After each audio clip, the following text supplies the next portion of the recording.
Hello,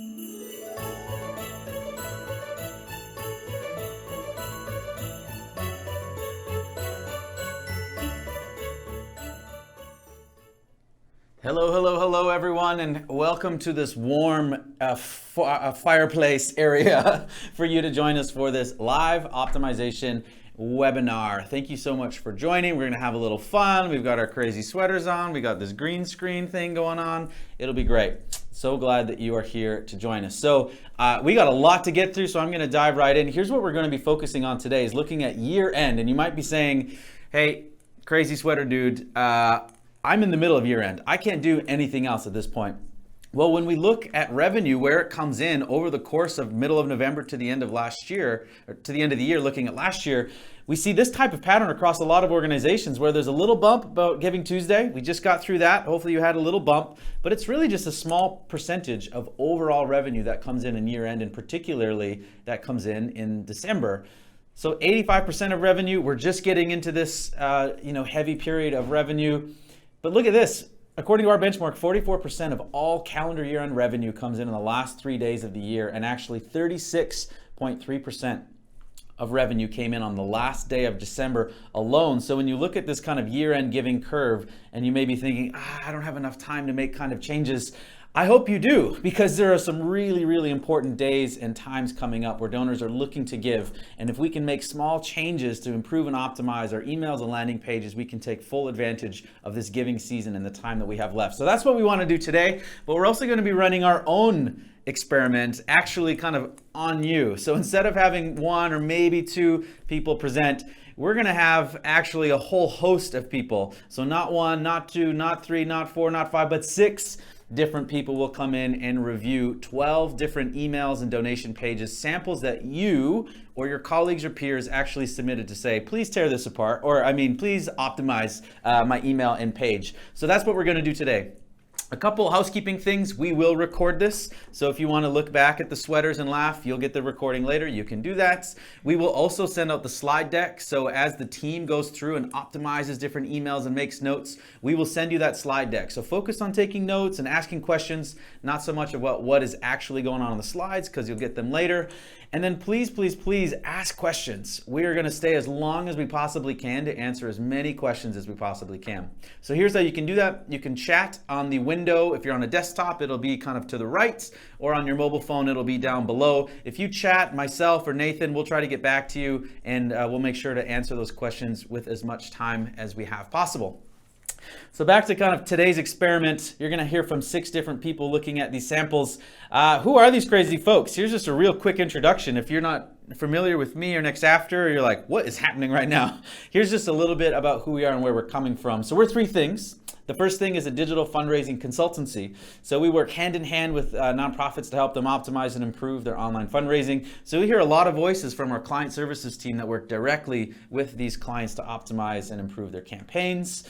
But we're united in this area of research, especially around experimentation. So we are a Fundraising Research Lab. We have over 2,100 documented experiments that you can look at, see the hypothesis, the control, the treatment, statistical significance, key learnings, all kinds of good stuff where we're trying to figure out what is working or what are donors responding to, and we make that accessible. So that's one type of research we do. The other type of research is we become a donor ourselves. So we'll go out and make donations or sign up for emails, hundreds of donations, and look at thousands of emails to try to understand what is it like to be a donor or a supporter? What type of emails do we get? We try to step into their shoes a little bit.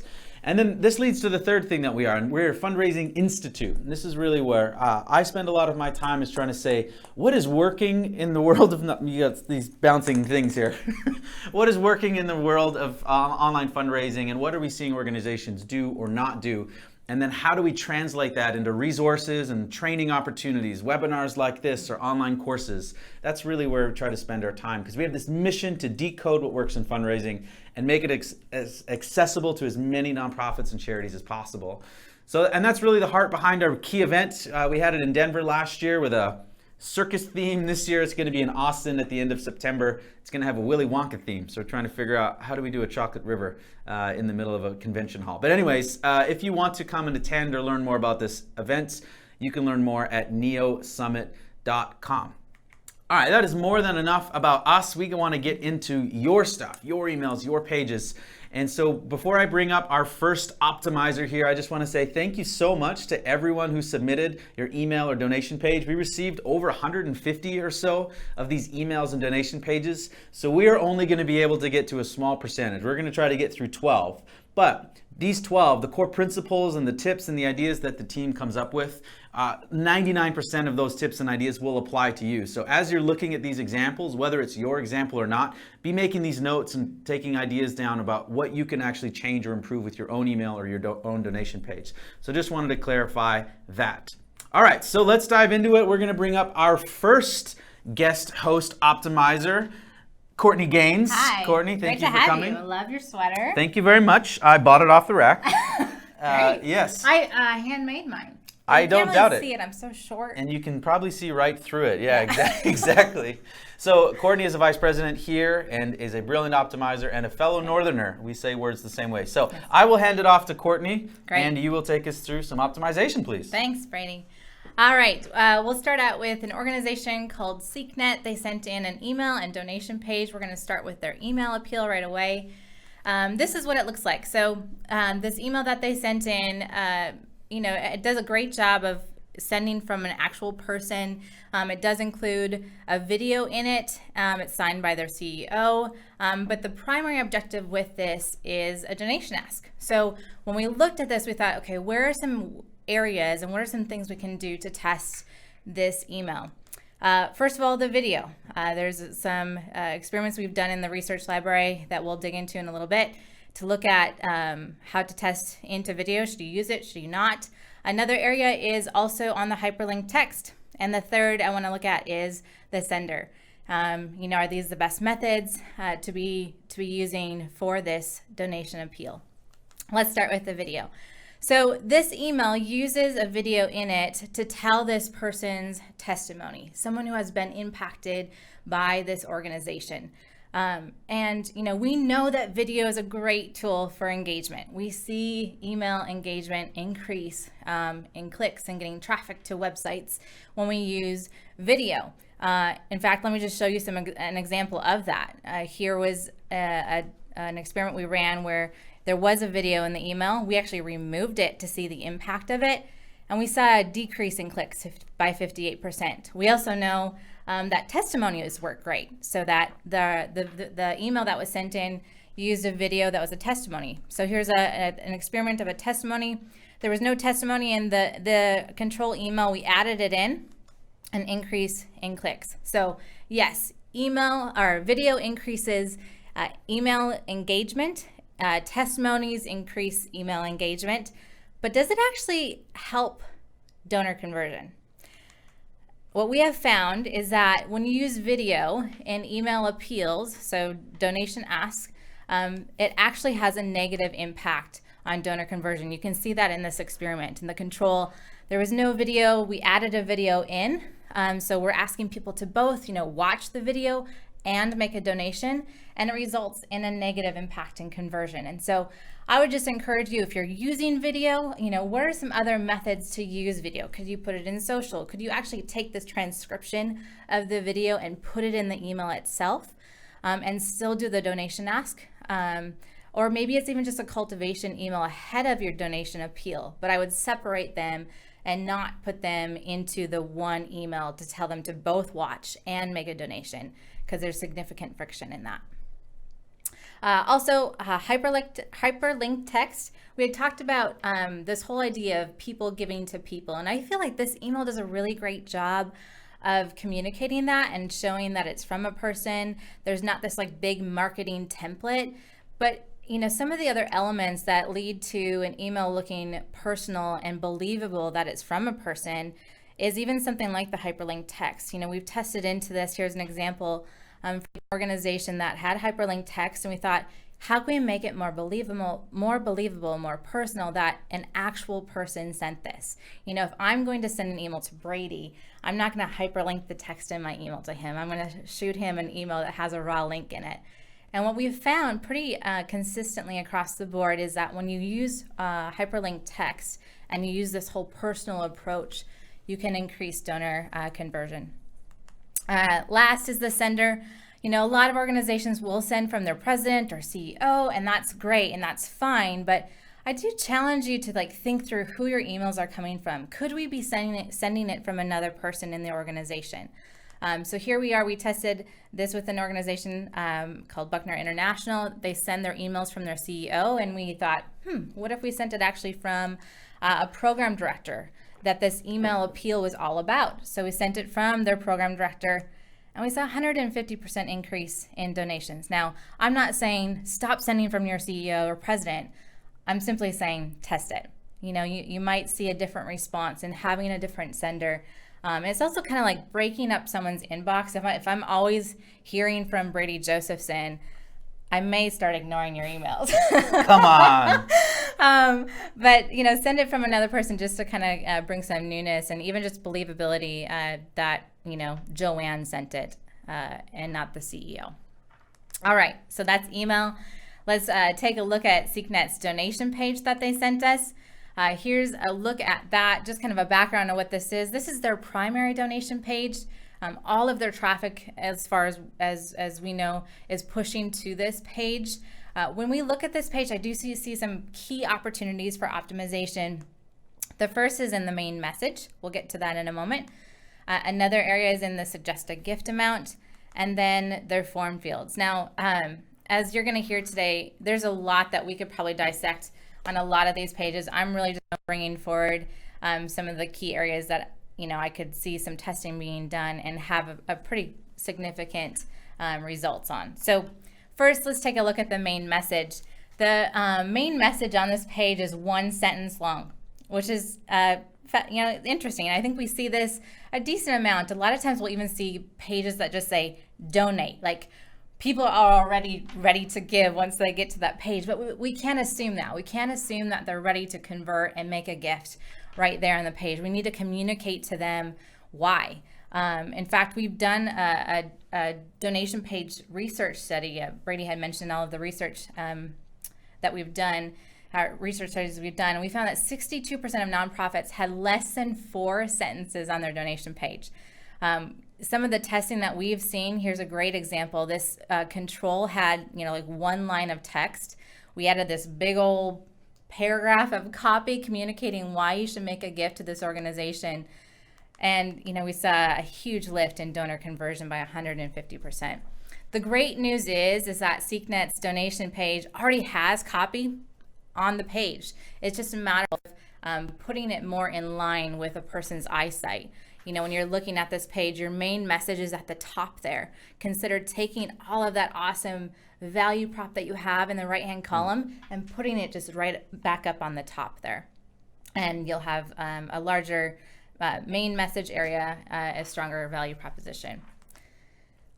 Your suggested gift amount is another area I'd love to see some testing done. Right now, everything is equally weighted.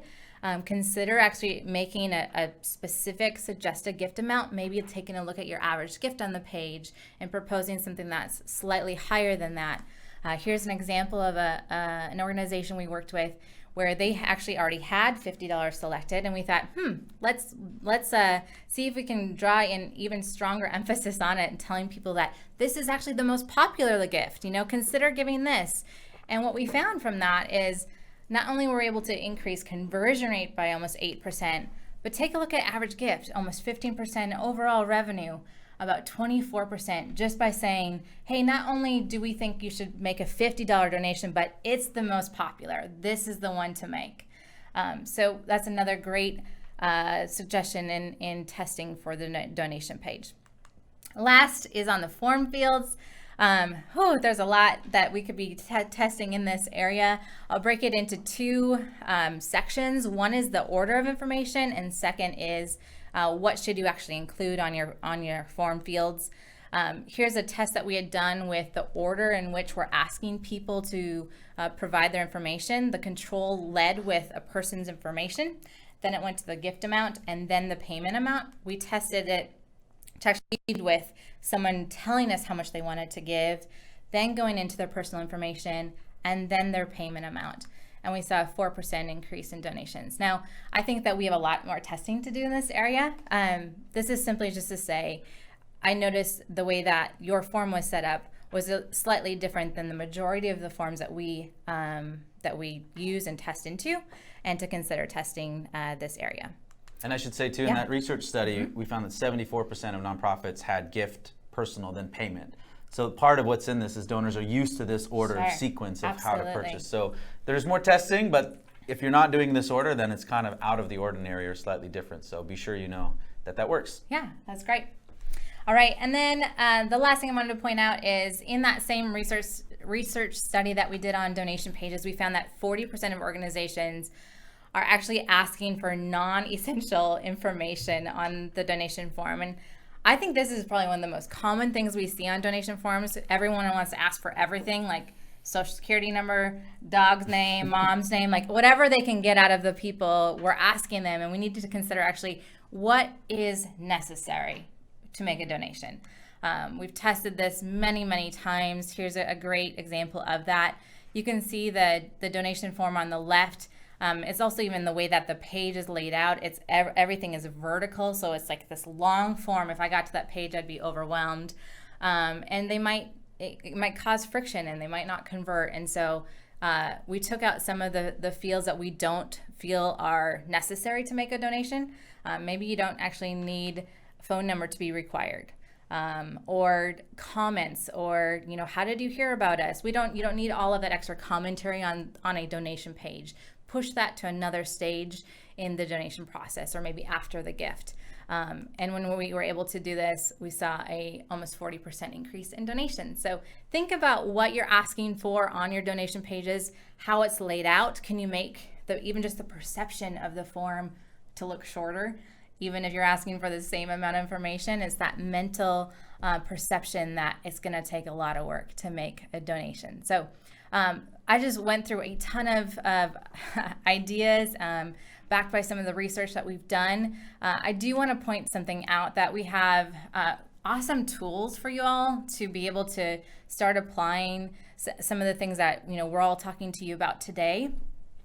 And on here, we have this general donation page guide that we've actually taken all of this testing that we've done with organizations and kind of formulated it into an ideal donation page. So if you need a place to start, this would be a great resource to take a look at, because not only are we saying, oh, put this here and include an image here, and this is what your form should look like, but we back it with experiments and testing that we've done to show you why. So that's it all. That's great. Awesome. Courtney, thank you so much. Yeah, thank you so much. That was just first person. We got 5 more. I know. Coming up. Good luck, guys. So hopefully people already have a lot. That's Courtney Right. Gaines. Thank you so much. You can see her email there. She said, don't email me now because she's super busy, but you can email her in the future. So next we're going to bring up Greg Kalunga, and he's coming up. I just want to highlight 2 things from Courtney. One was the video angle. We'll often see that video clicks, but will decrease conversion. So if you're optimizing for clicks, you might say, oh, this really worked. But unless you're tracking all the way through to conversion, you might actually get a false results. And then the other interesting thing is to look at your page on mobile as well. So SeekNet, for example, they had the copy there on the right side. On mobile, that copy went all the way to the very bottom. And if that's the reason why people give, even though they have it, you won't see it until the very, very end. So it's partly designing your page, but also knowing what's going on mobile. So anyways, a couple key points there. We're bringing in Greg Kalunga. Hey, bud. Hey, how's it going? Good to see you. So Greg is our resident cat lover. He's passionate about cats and animals, and he's going to take over now and walk through a few other experiments and ideas and opportunities for you to optimize. Hey, so take it away, Greg. Thanks, appreciate it. Hey, before we get started, be careful for that fireplace back behind you. It's hot. Yeah, it's a little hot. roasty in here. Hey, guys, thanks for allowing me to join the webinar today. I appreciate that. It's a fun opportunity. So, yeah, I had an opportunity to sit down and look at both an email and a donation page example from Plan International.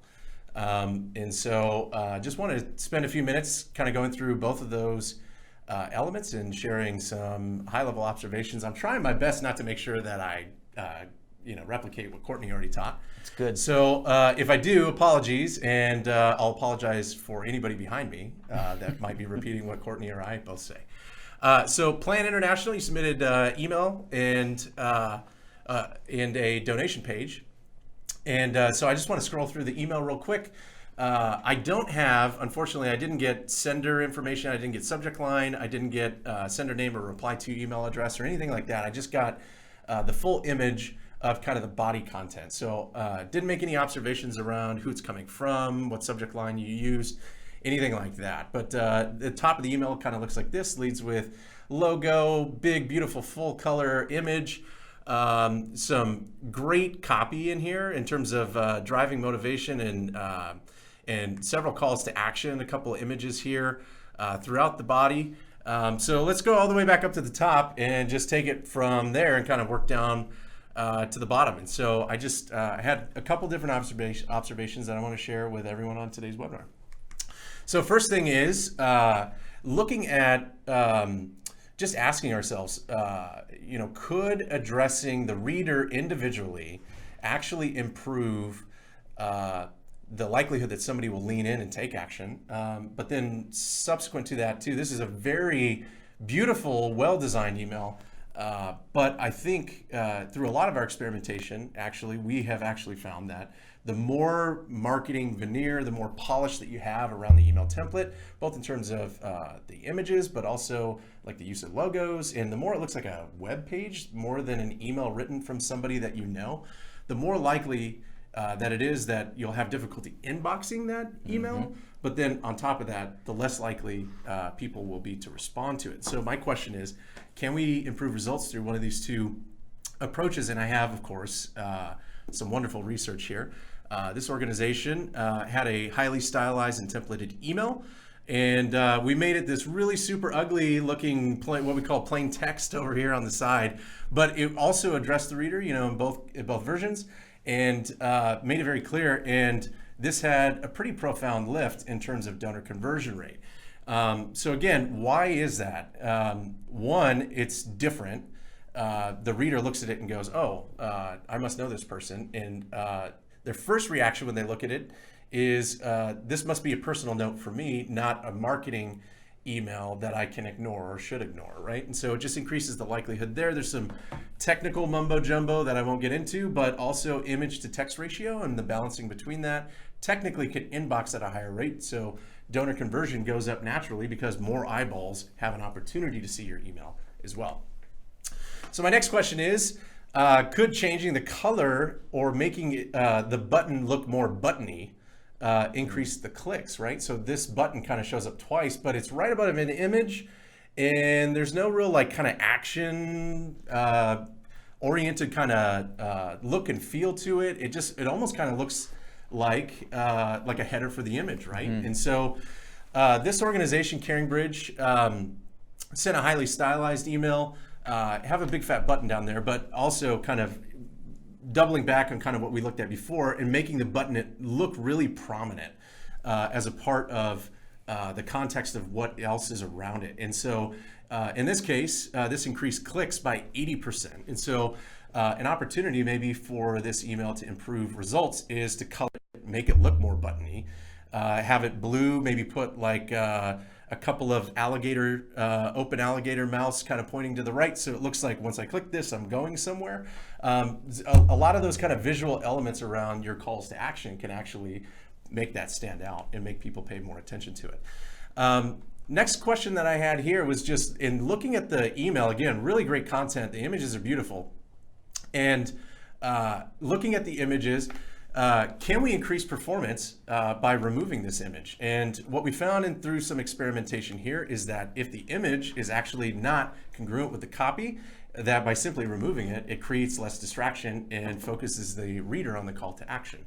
Another question that I had about this content is, this is written from the organization saying, we need you. What if these girls in this image actually wrote to the reader and said, I need you? And so here's an example of using a testimonial. Courtney kind of mentioned that earlier. Somebody that is receiving the benefit of the organization, that's receiving the help through the gift of the supporter like you or the donor, and being able to take that message and bring it to them and say, not only are we saying they need you, listen to them when they say what they need you, right? So a couple quick observations on the donation page example as well. Just going through this again, beautiful design page. Again, the design is phenomenal, But I do have some observations. Going back up to the top here, first thing that I noticed is that navigation, primary navigation, this is site-wide navigation. We're driving people to the donation page, and this might be the primary donate page, but we've even run some experimentation around that, and this holds up, which is basically if you remove all these exit paths, that you have an opportunity to really focus people on what you want them to do when they get there, which is to finish the transaction, make that gift. So just removing some of that friction in those exit paths could really potentially lift your results. Next question that I have around the donation page, the copy is really good. It talks about a subject and her sister. I don't know if this is the picture of the girl that was taken or her sister. There's no real subtext to it. There's no description to it. And so I'm wondering, I have too many internal questions, and you've now lost me as a reader. You potentially could have lost me as a reader running down this doing these mental gymnastics, wondering who is this girl, right? And so, what we found is that on these donation pages, you can actually, or email signups in this case, you can actually just simply remove images from that process, and you can actually improve your results, because no longer are they looking at it trying to figure out what does this image have to do with what you're asking me to do, and they can really just focus on what is it that they're asking me to do and go make that happen. I did want to call out one more thing here too, or two more things. There's a one-time gift and a recurring gift. I'm showing you how, if you click the tab, kind of what text comes with it. And what you can see here is that the value proposition, the corresponding copy that goes with the recurring gift, is very, very, very similar to the one-time gift. And so what I'm wondering is, like, can we call out a specific value proposition for why you should give monthly relative to why you should give a single gift? And when you do that, at least in the case for Billy Graham Evangelistic Association, we saw that with new recurring donors, that we were able to boost pretty dramatically the number of people that chose recurring. And then one last observation here, I noticed that the donation page, and probably a lot of folks out there have like a shopping cart, which is, in this case, it was 4 or 5 steps to get to the confirmation page and complete the process. And what we found is that reinforcing the core value proposition through each one of those steps can really, really keep the person grounded through that multi-step process. And okay, they just recentered every time they switch the page, right? And this sticky bar at the top really helped them lift their results. So thank you very much for submitting your donation page, your email. It was a pleasure. Hopefully everyone, not just Plan International, learned a few things, and thank you for your time. I got one quick question that came in. You used the term inboxing a few times. Yes. What do you mean by inboxing? Yeah, so when you send an email, technically what you do is you send it to the mail server, and then the mail server sends it to the recipient's mail server, and then that mail server makes a decision about, does it go into the spam folder or does it go into the inbox of the person? And in some cases, does it go to the promotional subfolder? And so especially with like Gmail and Yahoo, Hotmail, these kind of big ESPs or ISPs that host email for a lot of consumers that you're going to be emailing, that decision can be made at the mail server level. And so when you strip down your email template, you bring things in better balance, and so it can clear through that kind of mail server and go, this is okay, let's send it to the inbox. Yeah. Yep. Awesome. Thank you for explaining. Awesome. And thank you for breaking that down. Here's Greg's email if you want to email him. He's also super busy though, so maybe not. Yeah, sure. Maybe not right now. Send me a note. Why not? Awesome. Thanks, Greg. Thanks, guys. I've got some other questions and some other notes, but I'll get to them later because we want to get to our next special guest, optimizer, Allison Jones, who is a soon-to-be mama. Yeah, you see. Hopefully not so soon, like right now. And you've also kind of been like the NextAfter mama, I feel like. Yeah, kind of. So now it'll be like a real mama and a like NextAfter that. mama. So anyways, you're going to walk through a couple emails and stuff like that as well. So let's get into it. Yeah. Hi, everyone. Really excited to help you guys today. Optimize a page for Children's Health Foundation. They actually sent in an email appeal and a donation page for us to optimize. So you'll notice a little bit of overlap in kind of my recommendations based on someone coming from this email appeal and going to the donation page that we're also going to optimize. So there will be some congruency on where those things connect. So let's take a look at the email appeal that they sent us. So, oh, thank you.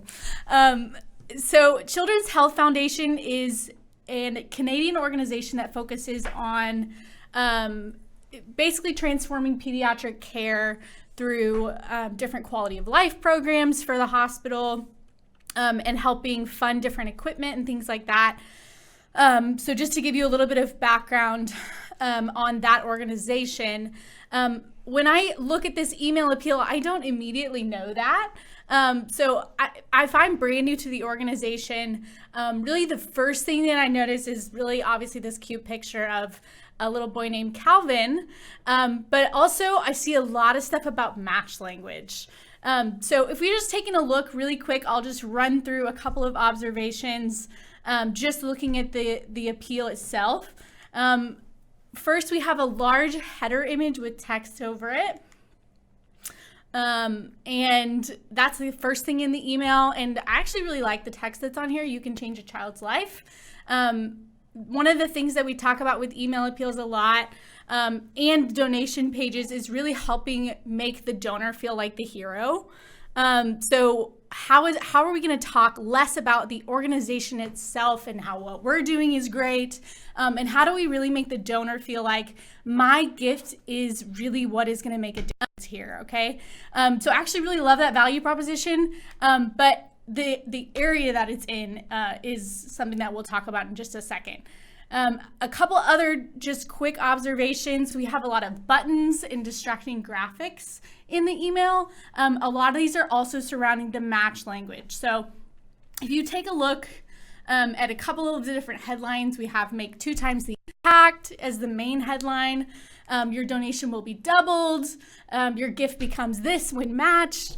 And really when we go back to why that's an issue is you haven't told me what my gift is going to do at this point. So I don't care if it's 2 times as impactful, right? So really, I think that the key here is to focus on the value proposition of the email and how are we talking to the donor and letting them know why their gift is going to make an impact beyond just the fact that someone is willing to match it, right? Like a couple of our other friends have said, this also is a very marketing email template. This doesn't look like a person that's talking to me at all. It looks like it's from an email system. So the main recommendation that I would make here is similar to what Greg and Courtney have said, but to strip this down and really make it more personal, right? I did not have sender information for this email, but I'm guessing it's coming from Children's Health Foundation or some kind of organizational based sender. And I would love for this to come from a person, right? And to say, hey, this kid's name is Calvin. Here's his story.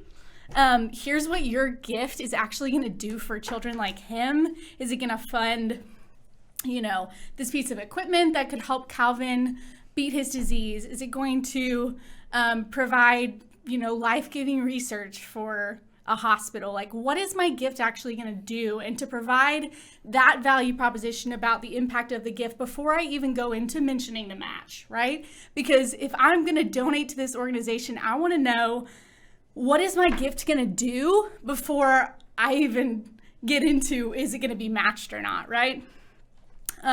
So really focusing on the impact of the donor's gift before mentioning the match. I think really when we're talking about challenge gifts or matching gifts, there is a tendency to want to go all in on the match and focus on that. But I would encourage you to think of the match as an added incentive to make a gift and not the main incentive to make a gift, because most of the people that are going to donate to your organization are donating because they love what you do and not because someone is going to double the impact of their gift, right? So if we look at other organizations that we've tested with that have done a similar treatment to their emails, we have this one from Focus on the Family.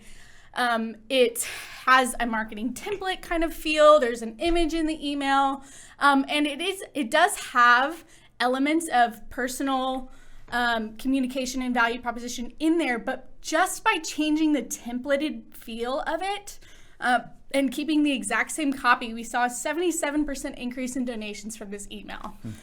So really just something as simple as keeping the copy that you already have and changing the way that it's laid out can make a huge impact. Similar to this other test, even just taking out the image and turning this email into something a little bit more personal with a raw link can make a huge difference in really how people connect with your donation ask, right? Because you're really going from asking people to donate based on this giant image in your email and hoping that that connects with them to really giving them, a person to connect with, and to really feel like, hey, you're part of our family. We're so thankful for you, and really making them feel special, and then asking them to donate rather than kind of just throwing donate out there and hoping that they do it, right? Yeah, and just on that, because now we've talked about images a few times, and it's not like we're anti-image. Yeah. If you can find a great image that directly helps and supports, it can be useful. The challenge is it's so hard to actually find an image that directly connects for everyone, right? You can show a picture of a smiling girl and someone goes, you don't need my money, she's happy, right? You show an older girl, well, she's too old to be in that program. Images evoke different thoughts and emotions, and it's very difficult to control. So unless the image is like guaranteed helping, it's probably hurting, so just remove it. That's why you see so many of these emails and why we suggest often to remove images. Correct. That's great, awesome. All right. Cool. Really quick, I'll go into the donation page of this email actually goes to. I won't take too much time on this because you'll see a lot of the same recommendations in terms of copy and value proposition that we saw in the email. But you can actually just kind of apply a lot of what I was talking about with making the donor the hero and all of that stuff, even by just taking that image and taking out the image, taking that headline and actually putting it on the page, maybe replacing make 2 times the impact with you can change a child's life. And also there's a little bit more about what the impact of the gift is going to be in here, which I like, but it actually makes the matcher the hero instead of the donor again. So they're saying, hey, thanks to a generous matching gift from Sunningdale Golf, all donations will be matched, when really, like, if I'm the donor, I don't care about Sunningdale Golf, right? I care about making an impact on Children's Health Foundation and, like, what is my gift going to do? Really quick, a couple of things about the form. This vertical gift array adds some unnecessary length to the form. We've talked a little bit about how your form is laid out and how that can affect people's perception of how long is it going to take me to actually complete this form. So even just something as simple as rearranging your gift array to be horizontal instead of vertical can make a huge difference. I also noticed that the copyright info at the bottom is from 2018. So things like that can cause unnecessary friction in people's minds. Go, hey, I don't know if I really trust this page. Things like that can make a huge difference. So a couple of quick things. I know we're trying to stay on time. But, You're good.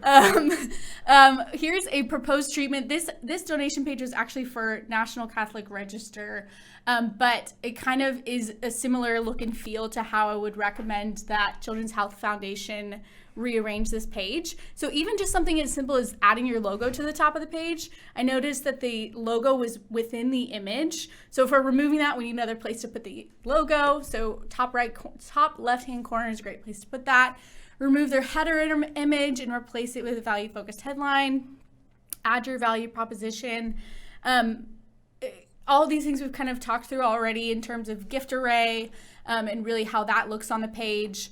I also might potentially test a 2-step process to shorten any friction that there is with a long page.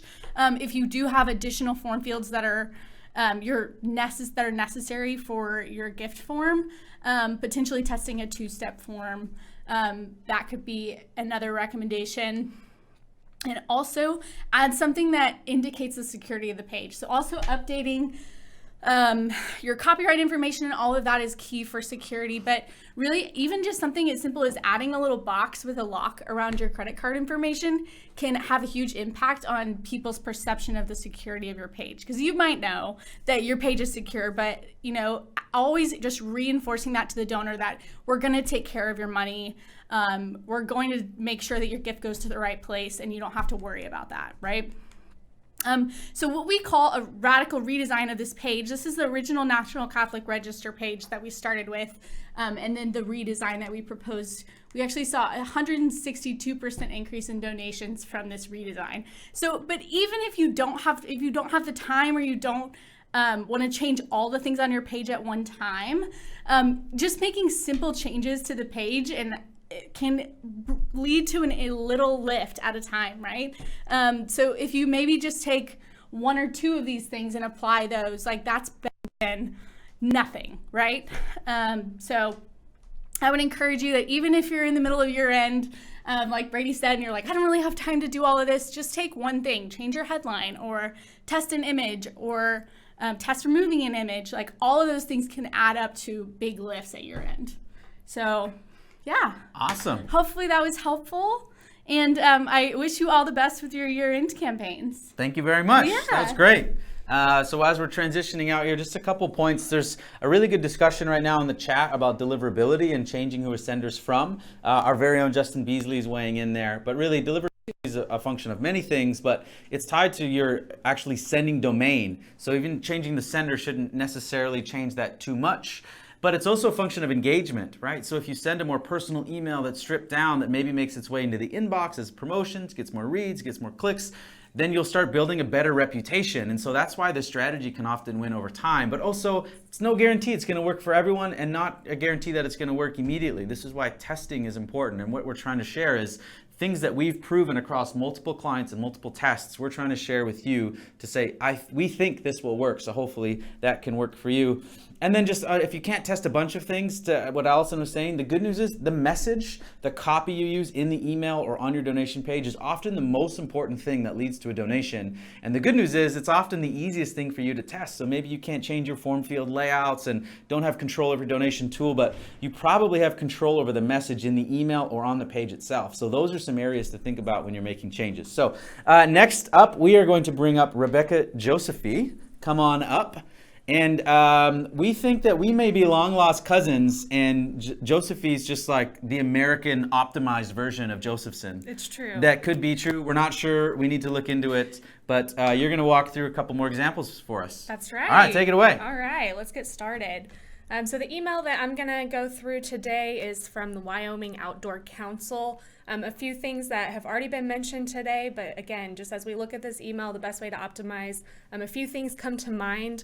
The first is that we know and we believe that people give to people. So we want to go ahead and make this look like it's coming from a real person, which they have. It's coming from their executive director, Lisa, which is great. But I would say just right off the bat, go ahead and without even looking at the text, let's just look at the format here. Let's strip it down. Let's just make it really basic. Let's take out this colored font. Let's take out the digital signature. And let's see how we can make this more personalized and make you think that Lisa is really sending you this email. You can see at the footer there, just a lot of calls to action in the footer that can be removed. The purpose of this email is to renew your membership, but you might get distracted by following them on Twitter or Facebook, or, there's 3 different links at the bottom: donate, join now, renew today. So what do you want me to do as I'm reading this email? So really making that clear by just removing any questions. Again, we can look at these links that say renew now, and we can use Courtney's example of changing that to a raw link instead of a hyperlink text. Like if I was going to send an email to a friend or a family member, I'm just going to copy and paste that out of my browser and send it the way it looks in your browser instead of hyperlinking that text. So there's a few things off the bat that could be changed. Then once you get into your actual text, then you can start looking at how you want that to come across personally, how you're going to build your appeal. You're going to ask, why care? Why you? Why now? And really build your value proposition to your members. And some things about them that can help you do that. That they've supported your organization before, so you can kind of speak into that. You can even thank them for their past donation. But yeah, really building out that appeal, asking those 3 questions as you write your copy. Then going to the donation page, one thing I would suggest here is to build some congruency between your email and your donation page. So the email, asks you to renew your membership. Then you get to the donation page, and it just looks like you're making a donation. So making it clear to your potential donors, let them know this is the place where you go to renew your membership. A couple other things here, the value proposition underneath that headline, really make that personal as well. Clean air, clean rivers, lakes, and streams, kind of build that into a conversational message instead of just telling them, just instead of those words, make it more conversational. So, hey, do you enjoy the clean air that we experience here in Wyoming? If you want to protect that, you can make a gift to the Wyoming Outdoor Council today, and we'll advocate to keep that in place for future generations to come. Also looking at the gift array here, it's a little confusing. They start out actually with $100. The pre-selected amount is $50, but then the one to the right of that actually goes down in amount, so it goes down to $35. So, as a donor, as you're on that page, you want to keep this page as a moving sidewalk. You don't want to slow people down. You want to equip them to keep moving. And so if this is going to cause someone to stop and go, wait, why is it $100, but then it goes down to $35, but then starts going back up to $500 and $1,000, you could maybe test this and see what works for your organization, for your gift array. But or even trying, like Greg mentioned, those most popular buttons. If you're trying to increase your average gift by making your array look different, but definitely something to test. The other thing that's lacking here on the donation page is there's no sense of urgency, right? So protect Wyoming's wild backyard with a gift today. But I don't know why today? Can I not do this tomorrow? Why can't I do this a year from now? Why do you actually need me to renew today? So build that out in your copy on your donation form. Let people know why they need to act now. You'll notice if you go back to the email, there's actually a PS that you can get a free calendar if you renew your gift before year end. So even adding that as part of your value proposition, put a little incentive there to make your gift before the end of the year so that we can mail you a calendar. We'd love for you to have these pictures of our beautiful state of Wyoming. So there's a few things that you can look at there. This is just an experiment from the research library. I know a lot of these have been mentioned already, but this is just an example of building out your donation page so that you have value proposition represented, making it that conversational copy. And then if you go to step 2 of their donation page, there's a lot of required fields here. I don't know, why you need my home phone number and my mobile phone number to make a donation today, why you need my birthday, things like that are really just adding friction to the process. So again, just think of this as a moving sidewalk. Anything you're doing that's slowing people down, we want to kind of get rid of it unless you have a really good reason why you need someone's 2 phone numbers from someone and their birthday. But what you're really interested in at this moment is that they make a gift, that they renew their membership. Greg mentioned, again, you could take out the calls to action on the page, all the navigation, pull that down, and just let them really focus on making the gift. And then step 3 is where the payment comes in. Allison mentioned this. You can add a lockbox, let them know this is a secure gift.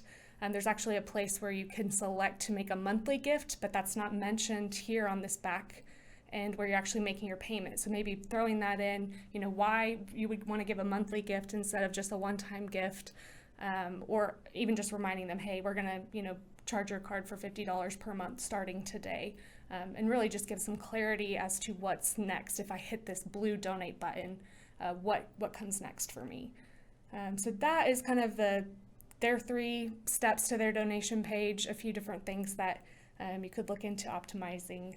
And yeah, thanks so much for joining me, cousin. Yeah, thanks so much. That's great. Thank you very much. Again, we're going to transition to the next optimizer here. And you can obviously see some patterns, right, of similar type things applying to different organizations. And that's intentional because this is what we see that works. Hello, good sir. Hello. I saw you come in there. Yeah. Good thing that's not green. We'd see you right there. I had actually brought my normal Christmas sweater. Is a giant green dinosaur. Floating in. We may get And a it was a floating giant in. hole. I was worried I'd look like Greg and have light-shaped bullet holes in my chest. Yeah, we can see right through. Yeah. You can see kind of through my shoulders. One of the things that both Rebecca and Allison talked about was like the why care, why you, why now, and we see this a lot with Giving Tuesday, December 31st, or people with matches where they conflate the urgency, the match, the why now as the reason to give. Yep. Right? We have to give people a reason to give first. Otherwise, the urgency doesn't matter. Otherwise, your match is irrelevant. can't tell you how many times we see that when we go through our aggregate inbox. All the time. So again, have a reason for them to give now. That's great. It's actually important. really It's important. critical, yeah. And at this time of year, we have that, right? Year end or whatever it might be. But don't conflate the reason to give now with the reason to give. All right, so Kevin's already here. He's ready to rock. I'm just going to step aside and let you do your thing. You can hang out here with me, but Well, I'll stay in the room. yeah. Well, okay. And I do think I have what I would guess is one of the harder jobs to do today. For two reasons. One is I have Ducks Unlimited, and we'll go through what their appeal is, who is to, what it's about. So really strong appeal. But I'm also at the end. So the vast majority, like so many tests have been seen. Right. And so as we go through, I think I got mostly new. Feel free to stop me and be like, you know what, Courtney already said that. Okay. Yeah, okay. I will. We'll go through it. So year-end appeal for the Ducks Unlimited. We have both the email and the donation page. And it's a couple things that are worth noting. One is this email was sent to existing members. And the reason I say that is as we'll go through, there's going to be times where we already know a lot more information about them than we might with a normal non-subscriber. Right. So we'll be able to use that. Not only that, I'll say this. A lot of these things I feel like are picking nits. Because it's a strong appeal. It starts off, we're sending it to members and said, I'd like to personally thank you for your generosity. Like they start off with stewardship, which is fantastic. It's already a very stripped down email. It looks like it came personally, like something I would cobble together in my Gmail account. Has the different calls to action, multiple links, different ways of doing it. There were a couple little things that I found that we could potentially use. First one is just what's missing at the top. Whereas if this is a donor, I know who they are. Let's talk to them. As Rebecca mentioned, we have that tenet of people give to people. And if people give to people, I would think that if you're asking for someone's money, you would probably know their name. Otherwise, you probably aren't going to get the money. I got a great hello friend email on Giving Tuesday. It's not the most personal. No, it's not. Yeah. And we actually have tests that prove this. We did this with National Breast Cancer Foundation. Simple test. Only difference is this. Instead of leading in with the introduction, we said, hi, Jeff. 270% increase in clicks. And what it does is two things. One is it starts off by saying hi, Jeff, and leads into with them. But the other thing is that's going to show up in their inbox. And instead of leading off with, at the beginning of October, it says, hi, Jeff, which catches my attention because there's already a mental conversation happening that they're going to... And we love hearing our own names. I do. Oh, I thought it was just me. No, we all do. Okay. We all do. Okay, both of us. Jumping back. The other thing that I noticed in this one, it talks about, as we look to the future, wetlands, ducks, and our hunting heritage faces threats. Ducks Unlimited won't go fighting these threats. It's a very nebulous threat. Well, I don't disagree with it, but there's times where specificity can help. Clarity can help. We have one with one organization. This one talked about, we're in the Normandy Project. We're going to be working together with allies. We're going to do this. We're going to do that. And it's just kind of a general, like, we're doing work. Comparatively, they explained it. Right. They said, this is what our work is. Step 1, we're going to do this. Step 2, we're going to do this. Step 3, we're going to do this. And it wasn't just this. Like, there's a 106% lift in donor conversion. Wow. And they took some time to explain it. Wow. The one on the left is the control. The one on the right is the actual explanation. Like, we don't have to always be afraid to over-explain what we're doing. I do say that with a caveat. A lot of what we're saying are not best practices. They're like, here's something to test, because we've also done the same thing. This is with DTS. We've tested a short email, and it's not necessarily short versus long. It's the amount of details we're putting into it. Is the context needed for people to understand it? When we did this one, not everything's a big green arrow. 83% decrease in donor conversion because we spent too much time trying to explain to people in the email what to do. Just sending them to the donation page actually worked better. So take that as something to consider, not the best practice, and this is what you should always do. We've also seen this. Sometimes when we're specific around the ask, it can actually decrease overall conversion. So in this case, we're saying if you donate $55 or more, so we've already set the floor. How many of our donors would have given less if we hadn't suggested that? Right. So if I'm not ready or not thinking, I see 55, I'm like, I'm out immediately. I can't do that this time. And we have this one, another National Breast Cancer Foundation. The only difference between this is here's where you can make your gift, or when you give a tax-deductible gift of $120, we will be able to do X, Y, and Z. Now, with the Ducks email, this ended up having a 73% decrease in clicks. Donations have the similar kind of impact. I will say it's sad. I think all of my tests are decreasing. Yeah. Not everything's a big green arrow. But what we're seeing with this is sometimes you want to, especially like that one, it was a minimum gift of $55 in order to get the premium. Right. that makes sense, but maybe just leave that to the donation page. Get people to it so that they understand this goes with this, but we also need general contributions too. Or, again, I mentioned this is to members. If we know who they are, we know how much they've given, we can be very targeted in our approach. We've done this with a generic donation form. It works, but if you can target it based upon what they gave in the last time. So in this case, the one on the right was somebody who had given a $250 gift. If they normally give $250, I wouldn't want to lead with a $100 suggestion. It's going to decrease my level of value. A lot of donation form systems have this capability. You just got to pass it through from the email system. 30% increase when we did that. So let's say I decide I'm going to click that button. It gets me out to my Ducks Unlimited donation page. I'm going to walk through a couple different things here. One is, the first is the headline. Leave a legacy with a year-end gift today. It's clear, but not necessarily kind of clear, because at the same time, if I'm going to leave a legacy, is there a single nonprofit out there that probably doesn't have the same statement on their webpage? I also don't think it's believable. Like, am I really leaving a legacy? Is with my a $55 gift? Right. Like, We've seen this before. In general headlines, you make Kelly's website possible. True, but this website helps Kelly stay connected. You make this possible. That kind of specificity gives a 21% increase in donations. And then we'll go in here. Another thing that we should probably do with our donation forms in the copy itself is reinforce what they're giving to. Why make the gift? Last year, with your support, ... We always talk about it as a sub-headline or a final call to action. We did this, we reiterated at the end of this donation form, your donation will do this, X, Y, Z, at a time when it's needed most. Give your gift today. 50% increase. This is on their general donation form too. Right. So this kind of reiteration of the value proposition, we're not always done explaining. Then we get to the bottom. This is a minor thing, but something we've actually stumbled upon recently. Big shout out to Courtney Gaines, who did the original test. She wanted me to make sure I included her name as the byline. you do have a tendency to steal Courtney's work. I do. This time is all her. But what we ended up doing was these subheadlines, your gift, it seems kind of an unimportant part of the form. What we're realizing here is it's not necessarily the case. Instead of saying donation information, we said, how much would you like to give? Step 2, do you have any special requests for this gift? So it makes a mental conversation that walks people through, helps them understand where they are in the process and what they need to do next. 38% increase in Just from donations. changing that, right? Just sub-headlines. It's awesome. I know. It's form. Crazy. Then on the right side, you see here, what we end up having are these are the different gift handles that were associated with it. Again, we know who these people are. We know how much they normally will give. Can we target this a little bit better? Because what we found is when you overload people with options, compared to, I know you, I know what you give. Right.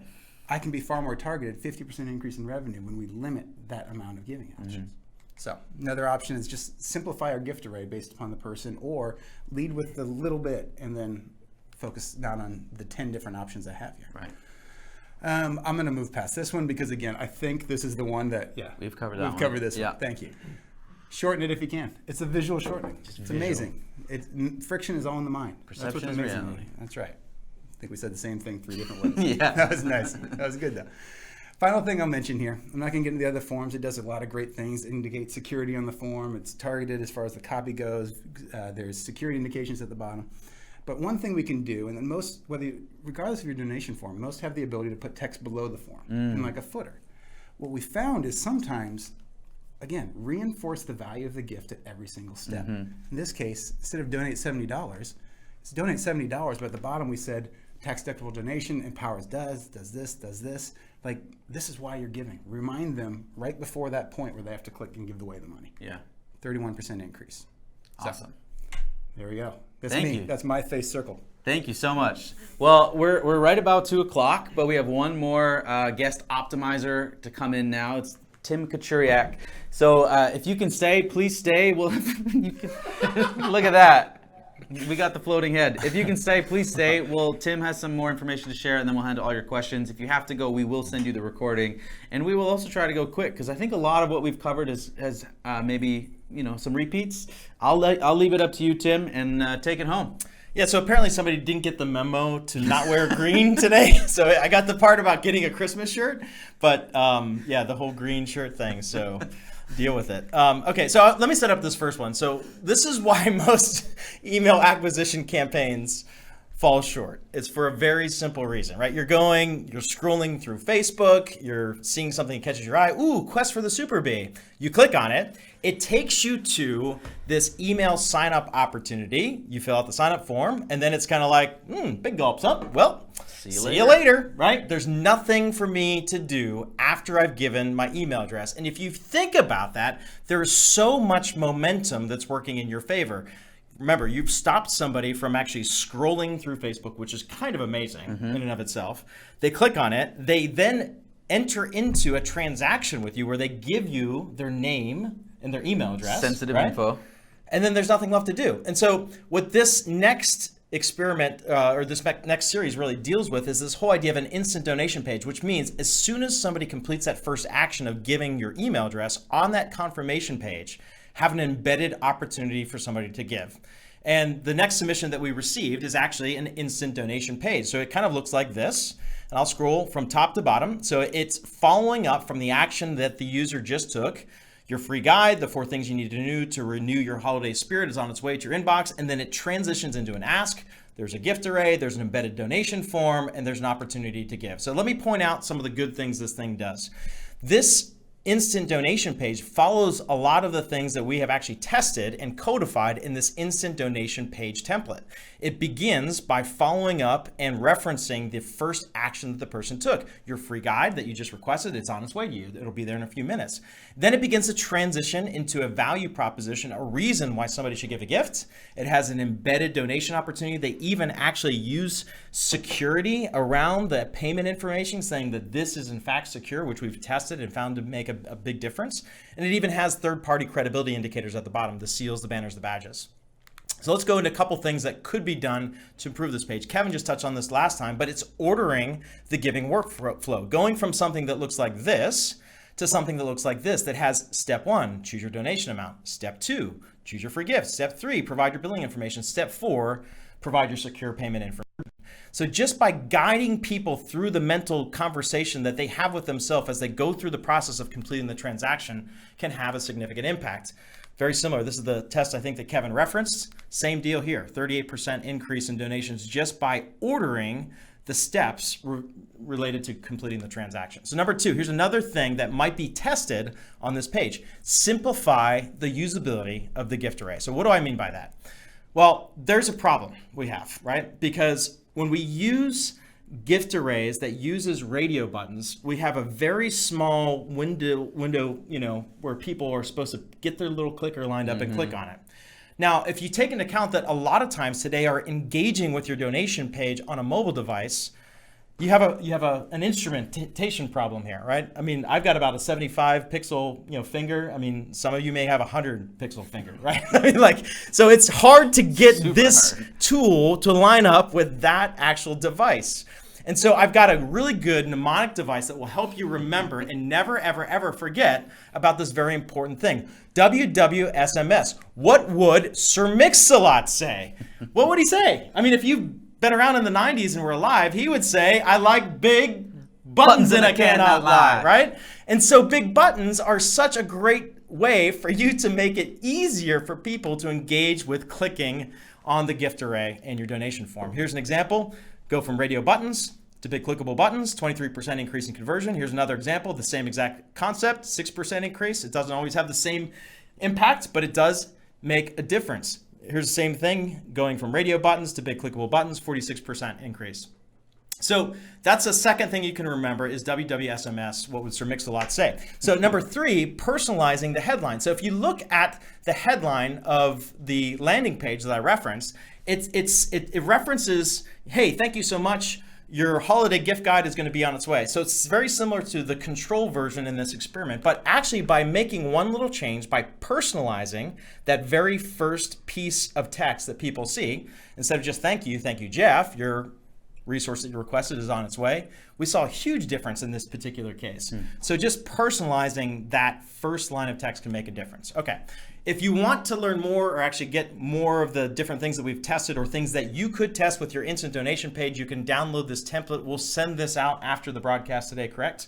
in a link. So, but if you got it real quick, you can kind of grab it there, instant-donation-page.guide. Okay. And actually, Suzanne on the chat was saying they launched an instant donation page, got donations the first day. Awesome. And they used it on Giving Tuesday and Wonderful. had a 13% conversion rate after an ebook offer. Well, right? that's awesome. It So works. it does work. It does work. So last test, last user submitted example here is an email appeal from Ronald McDonald House, Chicago Land in Northern Indiana, I believe.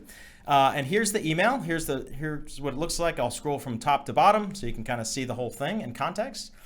Okay, and we'll go back up to the top here. And I just want to point out a couple of things that might be things to be able to test. And there's a couple areas I want to address. The first one is the message envelope. So the message envelope, of course, is the subject line, it is the sender line, and it is the preview text. It is the first thing somebody sees in their email service provider tool before they actually open the message itself.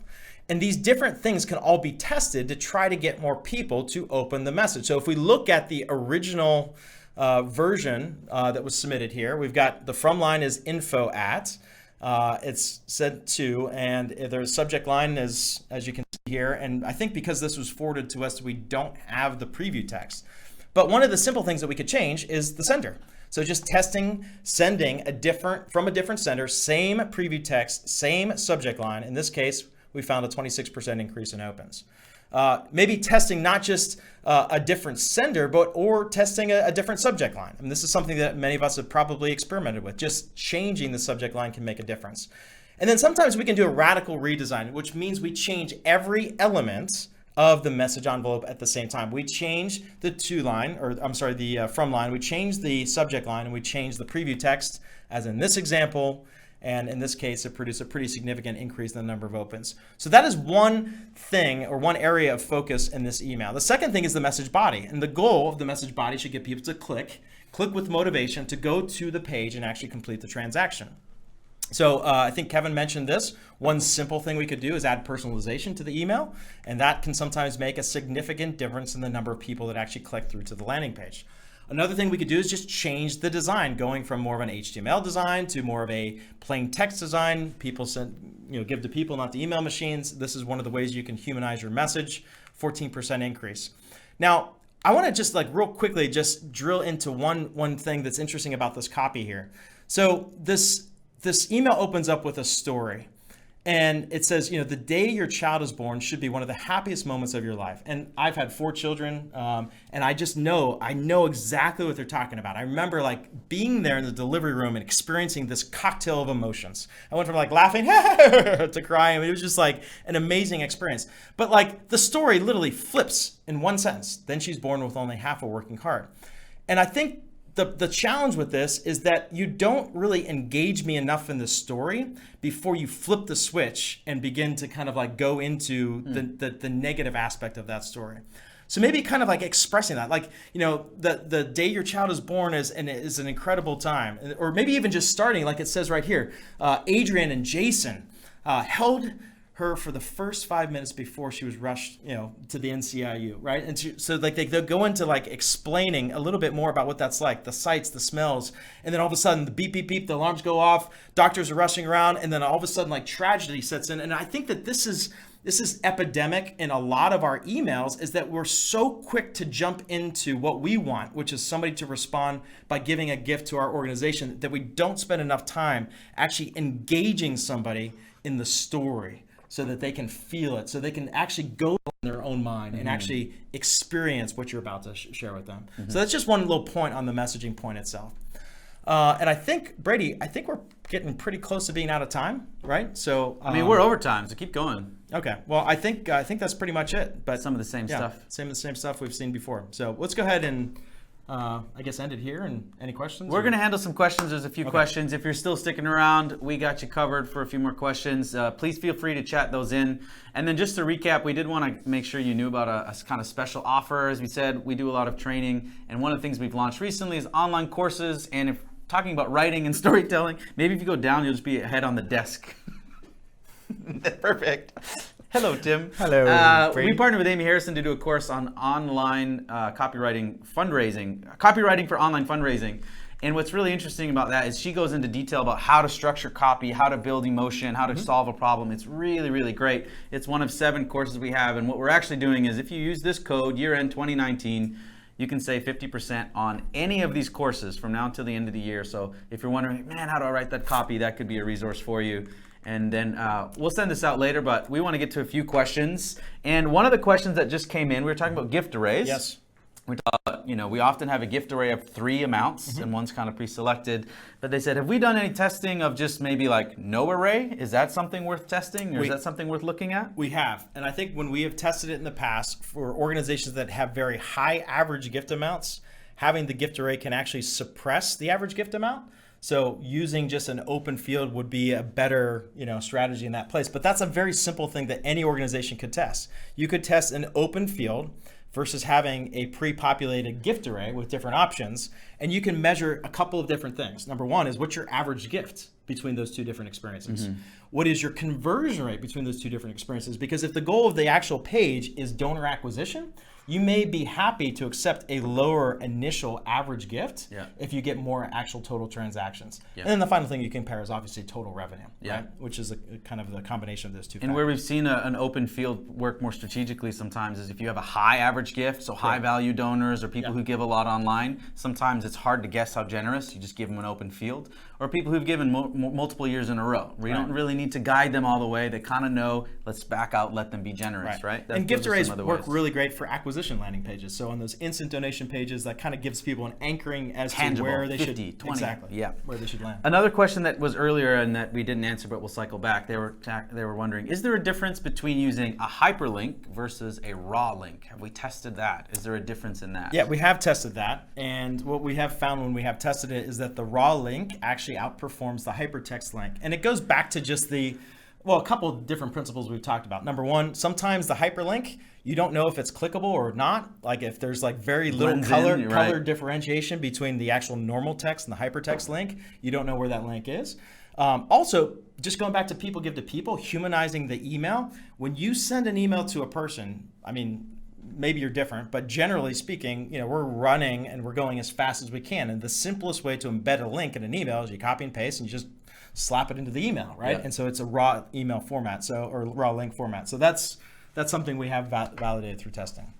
And it also stands out, right? You see that long kind of exposed link, it kind of catches the eye a bit. It's more authentic, it's more believable. I mean, there's a lot of psychological things going on. There was a question earlier about if you do the stripped down email, but don't we have like required information to include in the footer of our email? How does that work? Yeah, just space. Enter. Yeah. Right. When we say strip it of its design, you have to obviously keep some elements, but you make it not as prominent. You remove social media icons. You can even change the way that you message that. Just say like, hey, if you don't want me to send emails anymore, just let me know. Instead of unsubscribe, right? Correct. You use this more human tone. And that's actually something that came up a lot is sometimes we'll see people who have this heavily designed email, and then they're like, oh, if we send it from a different sender or a person, maybe that'll have an effect. So they'll send it from an individual, and then you open the email and it's bam, huge, heavily designed and stuff all over.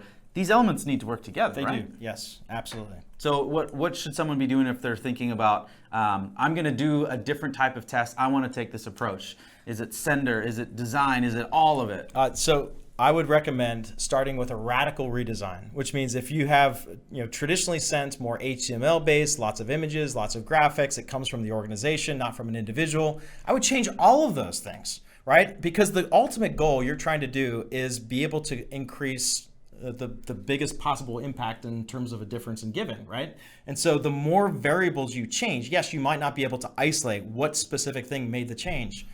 But if your goal is to raise the most money as possible, do you really care, right? I mean, like that's our job. We'll go continue to slice and dice and test micro variables because we're able to use very large volumes of traffic to be able to validate that stuff. But if you don't have that time or luxury, then go for the radical redesign. Yeah. Test a completely different version of what you're sending today and change as many variables as you can. We had a question about kind of December 31 in particular. And one thing that we actually didn't talk a lot about today is using maybe like a countdown clock or something like that. Is that something they can use, especially as they get later to the end of the year in an email or donation page? So, I mean, the whole idea there is that you're visually reinforcing the idea of urgency, right? Whether that's in the email itself, whether that's on the landing page, you're saying time is running out. And there's probably psychological things that go on when people see the time is clicking down. I mean, we've watched movies that use that effect. We've been involved in like other types of experiences where we see that time is running out and we know that we need to take action now. So that's the whole idea behind that. There may be other ways that you can actually accentuate urgency. We've done things of just like highlighting the deadline, or just like using a different color font or circling it, or something that draws attention to the fact that time is running out. Yeah, that's the idea. And we have a few experiments that actually show that both in an email and on the donation page, adding the countdown clock actually increases that urgency, increases conversion. But if you do it too soon, it can actually be demotivating. Yeah. Right? If you're like, hey, there's only 30 days left, Yeah. it's like, well, I'll just ignore this Yeah, and I'll sweet. come back. That's like almost a license to procrastinate. Right, exactly. Yeah. So what we've seen is the one experiment, the conversion rate comes equal about 5 days. So 3 days and less is kind of the typical point that we The would say. deadline is the inspiration. So I'm just going through any other questions here that we've covered. I think we've covered them all. Justin and Kevin are working hard in the chat there, answering all your questions. So if you have more questions, feel free. Oh, here's one. Do I understand correctly? No photos in email or on donation page. I'm stepping in where there has been no personal connection and no imagery. Images in email and donation page. We did talk about this a little bit earlier, but interested to your response. I don't think that that's a hard and fast rule. No images or on emails or landing pages. We have run experiments where we've actually added a picture to an email, and it's actually increased results. I think the basic idea here is like, how do you create something that is believably from another human being? We found that to be most effective.